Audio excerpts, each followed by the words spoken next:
Well, we are on your side this evening, finishing out our Webidemic series with the Knox County Health Department to help combat online health misinformation. And there is a lot out there. Here joining us in the studio, everyone, we have Catherine Killen again. Thank you so much for coming in. Thank you for having me. Let's just first start off. For people who have not been paying attention to this, what was the Webidemic?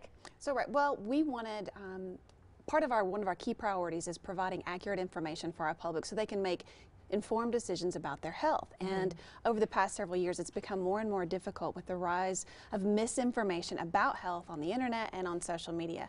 So we made a toolkit online and this campaign to help our community fight back. That is probably the first place people should go, rather than Googling, like, I have a cough, does this mean that I have throat cancer or something? Because people tend to find out, like, the worst case scenario when they search things. There's a lot of really scary information, and it's always important to remember anyone can put anything they want on the internet. Good point. It's not always from a reliable source. So let's talk about what are, would you say, the two big takeaways from all of this? Well, I think for us, what we've seen and what we've heard from people is, first of all, is that they're hungry for this information. They want help finding good information, especially about their health.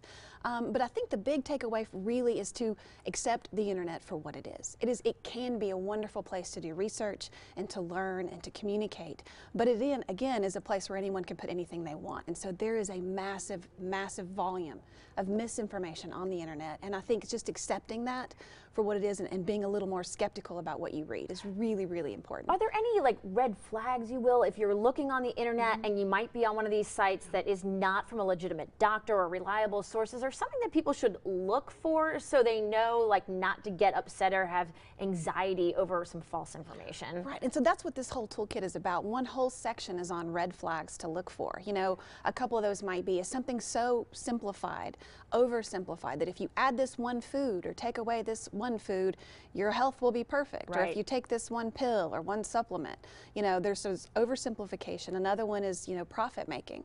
Maybe don't get all of your advice from the person who stands to profit from the advice they're giving. So often I notice on Facebook and other social media sites, you'll see sponsored. And when I see sponsored, I don't even click on it because I know that they're just trying to sell their product. But a lot of people do, and they take that as gospel. Right, and so I think that's really good.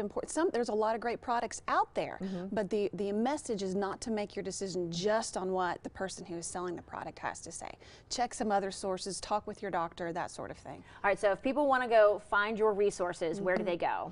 Well, they can go to our website, knoxcounty.org/health. They'll see the Webidemic button right there, and there's a whole toolkit. There's sources, credible sources for them to look for more health information. There's red flags. There's a whole section on, you know, that new medical study. Yes. And what to think about that. Are you getting feedback from people after you started this? We are. People are saying thank you. They're saying thank you for the help, because this isn't really about telling you what to do or what not to do with your health. It's giving you the information so that you can make informed decisions for yourself. And that is so important for so many people. We appreciate what you're doing so very much. Thank you very much. Thank you for coming in again tonight, everyone. And we want to let you know we also have a link to all of that information we just talked about on our website at WATE.com. Look for it under the As Seen On section. Bo?